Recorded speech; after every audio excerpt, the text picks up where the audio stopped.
आज उत्तर प्रदेश के मुरादाबाद में आके बेहद खुशी महसूस हो रही है और आने का सीधा सीधा एक कारण है कि अब से कुछ साल पहले देश को एक गुजरात मॉडल का एक नाम का शब्द बेचा गया। देश के तमाम बड़े मीडिया हाउस को बड़े बड़े इंडस्ट्रियलिस्ट ने खरीद के गुजरात मॉडल शब्द को बेच के एक ऐसा माहौल पैदा कर दिया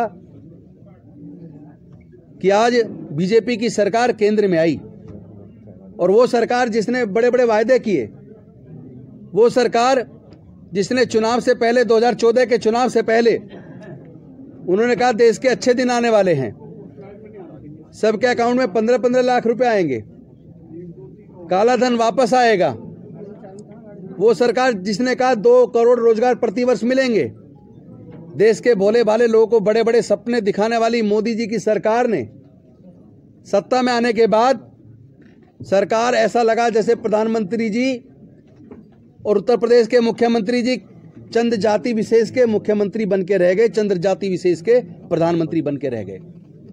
बोलते थे सबका साथ सबका विकास, लेकिन ऐसा लगता है साथ सबका लेना है वोट के रूप में, लेकिन विकास अपने दोस्त अडानी अंबानी का करना है।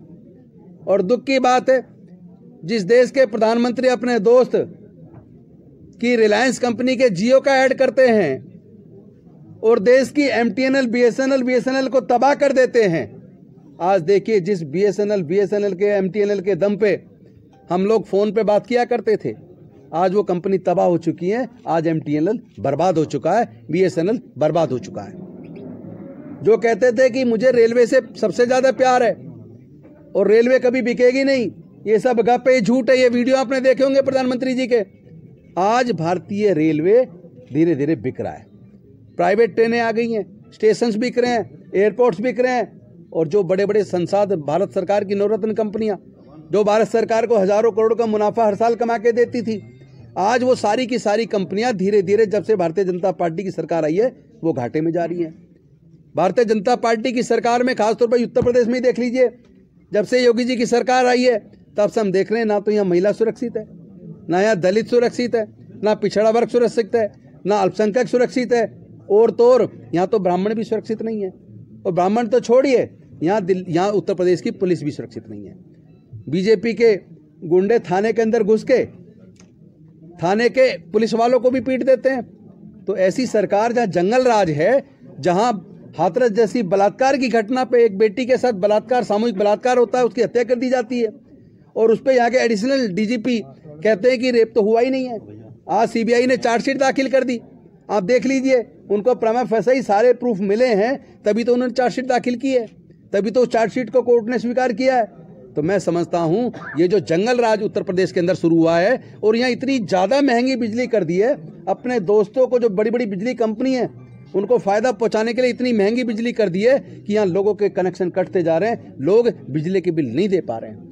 अगर दिल्ली की सरकार सस्ती बिजली उपलब्ध करा सकती है, यहाँ तक कि दिल्ली में 200 यूनिट बिजली फ्री करा रखी है हमने, तो क्या उत्तर प्रदेश के सरकार उत्तर प्रदेश के लोगों को सस्ती बिजली नहीं दे सकती?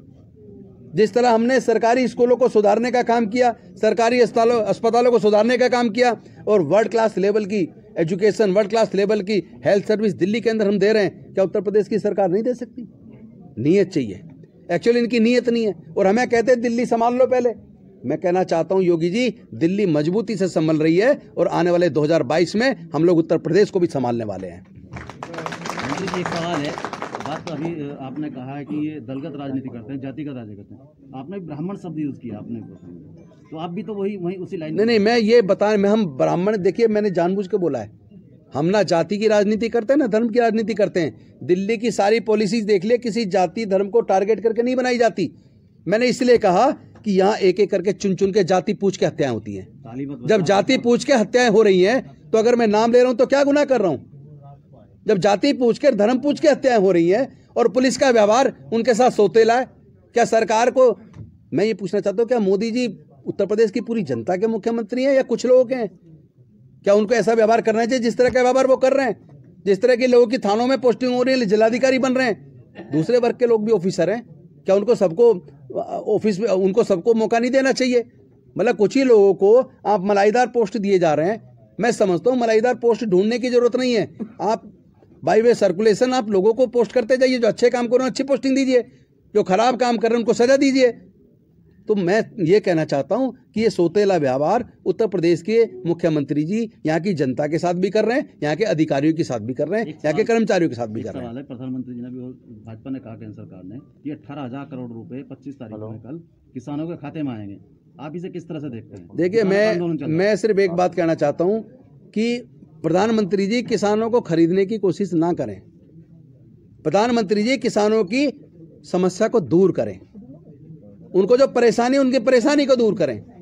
कोई भी सरकार जब कोई कानून बनाती है, मैं एक वकील आदमी हूं और एक मंत्री भी हूं, हम कोई योजना बनाते हैं तो उस पब्लिक की ओपिनियन लेते हैं।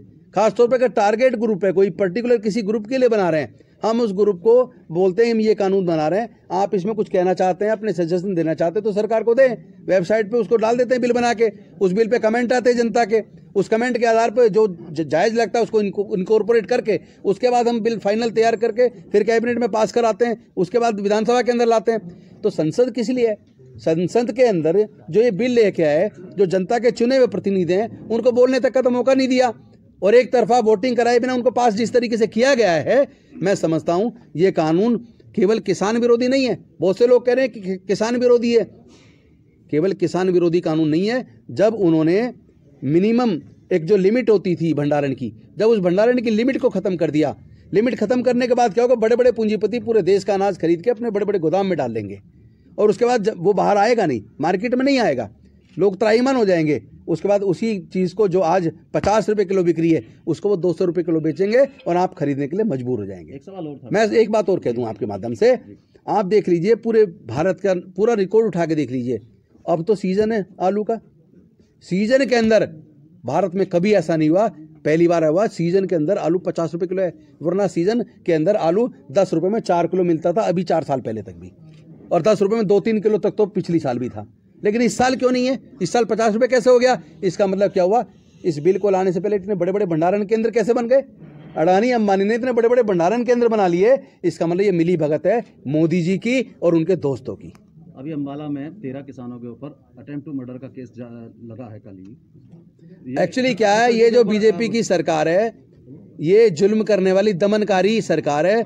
इन्होंने दमन के मामले में मैं समझता हूँ अंग्रेजों को पीछे छोड़ दिया है। उस वक्त अंग्रेज दमन करते थे, लेकिन अब तो हमारी अपनी सरकार दमन कर रही है। अगर भारत के स्वतंत्रता सेनानियों को और भारत के संविधान निर्माताओं को ये पता होता कि हमारे बाद जो सरकारें आएंगी, हम जब भारत को आज़ाद करा देंगे और इस तरह वो भारत की जनता को सताएंगी, तो शायद अगर आज वो जिंदा होते तो वो रो रहे होते। अभी राहुल गांधी, प्रियंका गांधी को भी अरेस्ट किया गया, शायद जानकारी में आपका आ गया होगा। मैं समझता हूँ प्रजातंत्र के अंदर अपनी बात को कहने का सबको हक होता है, और एक विपक्ष के अगर जो नेता हैं वो अगर राष्ट्रपति जी से मिलना चाहते हैं, उनको जाके ज्ञापन देना चाहते हैं, तो ऐसी कौन सी वो है कि आप कह रहे हो 3 लोग जाएंगे? मुझे लगता है कि विपक्ष को पहली बात तो बोलने की आज़ादी होनी चाहिए। देश के अंदर ये पहली सरकार आई है जो विपक्ष को कुचलना चाहती है, जो विपक्ष को आवाज़ को नहीं सुनती, और आवाज़ विपक्ष अगर उठाता तो उस पर केस बना देती है, ईडी के छापे डलवा देती है, इनकम टैक्स के छापे डलवा देती है। मैं पूछना चाहता हूँ आप सबके माध्यम से, बीजेपी के कितने लोगों पे छापे डले हैं? क्या वो सारे दूध के धुले हैं? सारे लोग ईमानदार हैं? मंत्री जी, आम आदमी पार्टी का फोकस उत्तर प्रदेश उत्तराखंड पे ही है, हालांकि इलेक्शन पश्चिम बंगाल पे ही है, वहां से क्यों दूर है? नहीं, गोवा पे भी है, महाराष्ट्र पे भी है, पूरे देश पर धीरे धीरे। देखिए, हम छोटी पार्टी हैं, नई पार्टी हैं, पूरे देश में जाएंगे। हमारे पास पैसे की कमी है, जनता से चंदा लेते हैं, तो धीरे धीरे, क्योंकि आम आदमी पार्टी ने एक अलग तरह का मॉडल जनता के हित में जो मॉडल दिल्ली के अंदर तैयार किया है, आज उस दिल्ली मॉडल की जरूरत पूरे देश को है। और पूरे देश में, राज्यों में जब जनता कह रही है कि आप हमारे प्रदेश में भी आइए, तो हम जा रहे हैं। जनता से चंदा लेते हैं, सारे साथी मिलकर खुद भी चंदा इकट्ठा करते हैं और उससे फिर हम अपना काम चलाते हैं। तो अब पार्टी पूरे देश में जाने वाली है, लेकिन प्रमुखता से फिलहाल जो टारगेट पे रखा है, जिसमें शुरुआत चूंकि पूरे देश में एक साथ कर पाना हमारी छोटी सी पार्टी के लिए सीमित साधनों के साथ बड़ा मुश्किल है, तो हम लोगों ने शुरुआत जो उत्तर प्रदेश से, उत्तराखंड से, गोवा से और पंजाब से की है। और मैं आने वाले समय में विश्वास करता हूं इन 4 राज्यों के अंदर आम आदमी पार्टी की सरकार बनने वाली।